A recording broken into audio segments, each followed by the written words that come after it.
আসসালামু আলাইকুম। কেমন আছেন খালাতো ভাই? ওয়ালাইকুম আসসালাম। আলহামদুলিল্লাহ ভালো আছি আপু। আপনি কেমন আছেন? কথাটা বলার সাথে সাথেই সুরভি আমার কলার ধরেই, ওই কুত্তা, তুই আমাকে আপু বললি কেন? তুমিও তো আমাকে খালাতো ভাই বললা, এই জন্যই বলেছি। আরে গাধা, আমি তো ওইটা রাগ করে বলেছি। আর তোর আসার কথা কয়টাই ছিল? আর আসলি কখন? সরি, আর হবে না। এবারের মতো মাফ করে দাও। আর আমাকে যে আপু বললি তার কি হবে? তুমিও তো আমাকে ভাইয়া বলেছো, তার কি হবে? আচ্ছা বাদ দাও, চলো এখন হাওয়াই রোড দিয়ে ঘুরে আসি। এতক্ষণ কি হচ্ছিল বুঝতে পারলেন না তো?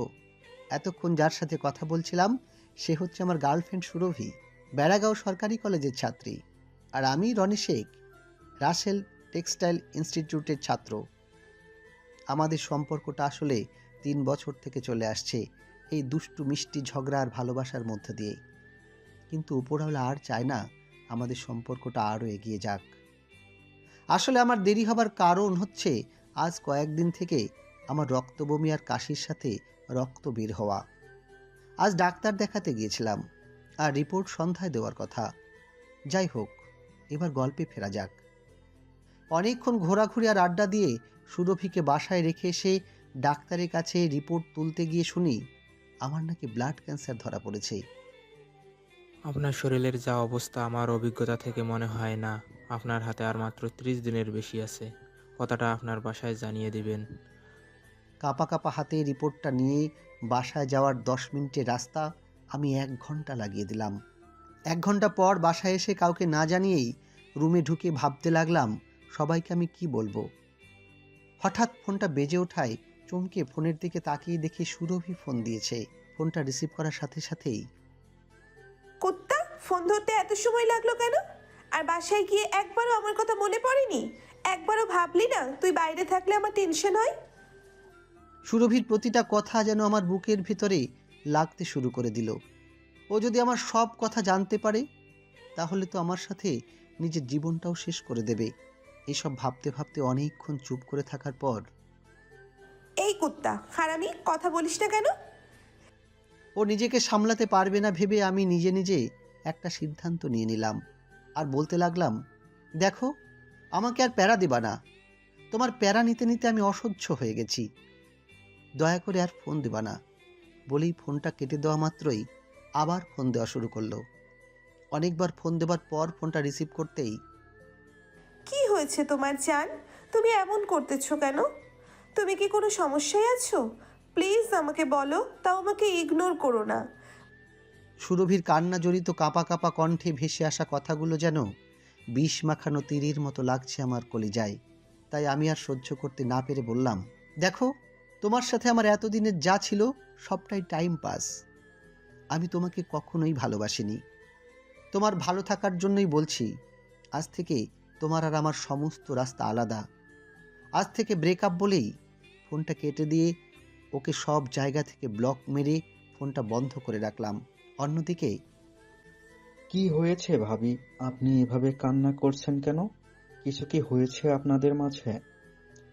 অন্যদিকে সুরভি কান্না কান্না কণ্ঠে আমার ফ্রেন্ড তানভীরকে ফোন দিয়ে বলে, ভাইয়া, রনি এখন কোথায় একটু বলতে পারবেন প্লিজ? ও আমাদের এতদিনের সম্পর্ক এক নিমেষেই শেষ বলে আমাকে সব জায়গা থেকে ব্লক করে রেখে দিয়েছে। আচ্ছা ভাবি, আপনি চিন্তা করবেন না। হয়তো রাগের মাথায় এই কাজটা করেছে। কালকে সকালেই আমি এই বিষয়ে ওকে চেপে ধরবো। আপনি নিশ্চিন্তে ঘুমান আর কান্না কইরেন না। রাতে খাবার খাওয়ার জন্য মা অনেকবার ডাকলেও সাড়া না দিয়ে চুপচাপ বিছানায় শুয়ে চোখের পানি ঝরাতে ঝরাতে কখন যে ঘুমিয়ে গেছি টের পাইনি। সকালে ঘুম ভাঙতে দেখি তানভীর আমার খাটের পাশে বসে গল্পের বই পড়ছে। আমার ঘুম ভাঙতেই, কি ঘুম ভাঙছে নবাব সাহেবের? কালকে কি হয়েছিল যে তোর প্রাণের চেয়ে প্রিয় মানুষটার সাথে ব্রেকআপ করে দিলি? কিছু না রে ভাই, শুধু প্যারা আর প্যারা। তাই ভাবছি এই রিলেশনটাতে আর থাকবো না। কিন্তু কেন?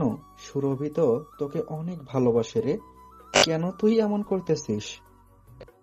দেখ, তুই কি আমার ফ্রেন্ড নাকি সুরভির? আমার জীবনটাকে আমার মতো করে সাজাতে দে না ভাই। আচ্ছা, তবে কি কারণে এই কাজটা করলি আমাকেও একবার বলবি না? এমনি ওকে ভালো লাগে না। আর তুই একটু বস, আমি রেডি হয়ে আসছি। আজ ট্যুরে যাব, সাজেকে তোকে নিয়ে। সত্যি? আরে ভাই, মিথ্যা বলবো কেন? মিথ্যা বলে কি লাভ? তুই একটু দাঁড়া, আমি ফ্রেশ হয়ে আসছি। তারপর দুজনে খাওয়া দাওয়া করি, সেলুন থেকে এসে ব্যাগপত্র গুছিয়ে চলে যাব বলেই ফ্রেশ হতে চলে গেলাম। আপনারা কি ভাবছেন কেন আমি তানভীরকে এই কথা জানালাম না? আসলে সুরভির মতোই ও আমাকে অনেকটাই ভালোবাসে, তাই যেই কদিন আছি ওকেও আর কষ্ট দিতে চাই না। তারপর ফ্রেশ হয়ে দুজনে খাওয়া দাওয়া করে সেলুনের উদ্দেশ্যে বের হতেই রাস্তায় সুরভির সাথে দেখা হয়ে গেল। আমি মুখ ঘুরিয়ে রাখলেও আমাকে দেখা মাত্রই আমার কলার ধরে। এই কুত্তা, তুই আমাকে সব জায়গায় ব্লক করে দিয়েছিস কেন?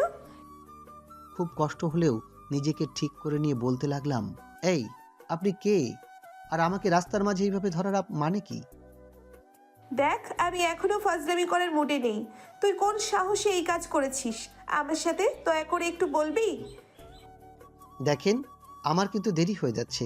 আমার নতুন গার্লফ্রেন্ড আমার জন্য পার্কে ওয়েট করতেছে। কি, তুই এর মধ্যে আবার নতুন গার্লফ্রেন্ড জোগাড় করে ফেলেছিস?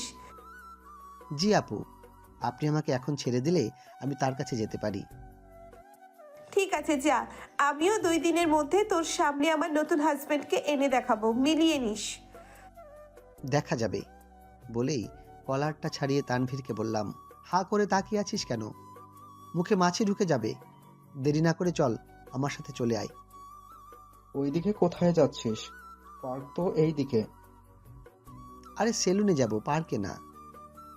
তাহলে তোর নতুন গার্লফ্রেন্ড দেরি হলে রাগ করবে না? আরে নতুন গার্লফ্রেন্ড থাকলে তো। আমি তোর সাথে ব্রেকআপ করার জন্যই এই কথাগুলো বলেছি মাত্র। তবে তুই যাই বলিস, কাজটা কিন্তু ঠিক হয়।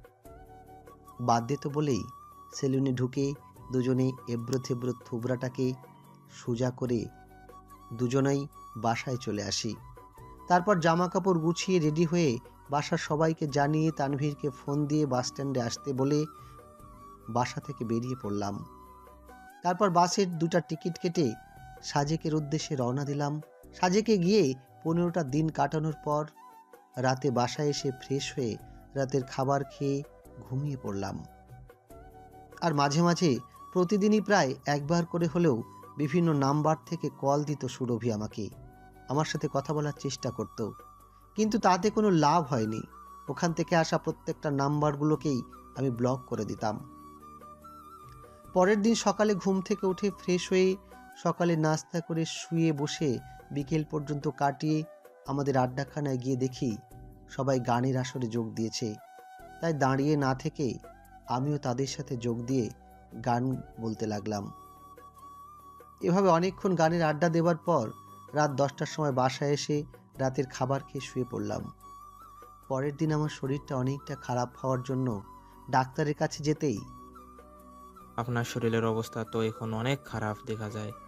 শরীরে যত্ন নেন না নাকি? আপনার হাতে তো আর মাত্র কয়দিন বাকি। এখন আপনার বাসার সবাইকে জানিয়ে হাসপাতালে ভর্তি হয়ে যান। দেখুন ডাক্তার, আমি এখন বাসায় জানাতে পারবো না। আমি এমনই হাসপাতালে ভর্তি হতে চাই।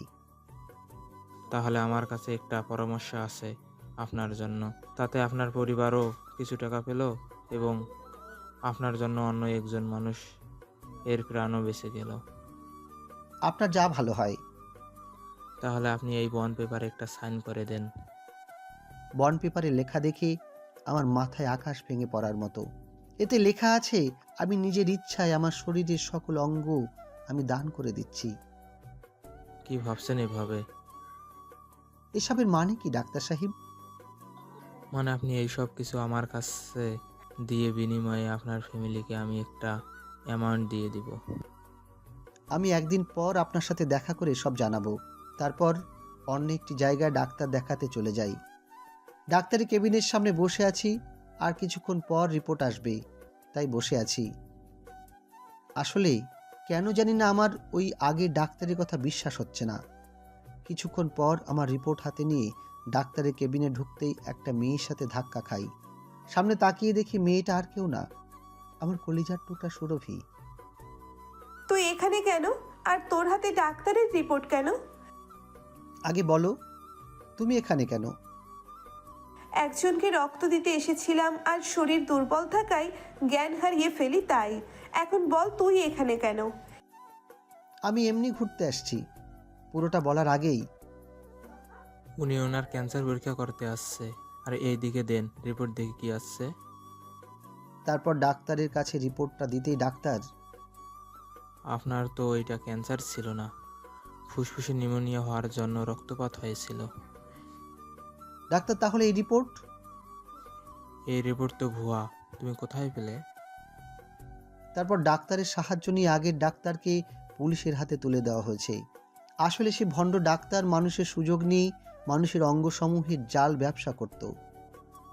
তারপর হাসি মুখে বাসায় গিয়ে আমার রুমের দরজা বন্ধ করে সামনে তাকাই, দেখি সুরভি বসে আছে। কিছু বলতে যাব তার আগেই এই কুত্তা, তোর কি হয়েছে সত্যি করে বল। তুই কেন আমাকে কারণ না জানিয়ে ব্রেকআপ করছিস? আমি কিছু না বলায় হয় তুই আমাকে আজকে সব খুলে বলবি, নইলে আজকেই আমি সুইসাইড করব। না, কিচ্ছু করতে হবে না, আমি সব খুলে বলছি। তারপর সুরভিকে সব খুলে বলতেই এত কিছু হয়ে গেছে, আমাকে একবার জানালিও না। আর আমার থেকে পালিয়ে তুই কই যাইতি? আমি শোনার সাথে সাথে আমিও চলে যাইতাম। আমাকে এমনভাবে জড়িয়ে ধরে আছে যে আমি ছেড়ে দিলেই ভ্যানিশ হয়ে যাব। আজকেই আমাকে বিয়ে করতে হবে, নইলে আমি সুইসাইড করব বলে দিলাম। আচ্ছা, বিয়ে আজকে না করলে হয় না? তোকে বিয়ে করতে হবে না, আমি মরে গেলে তুই নতুন কাউকে বিয়ে করে নিস। আচ্ছা বাই, ভালো থাক।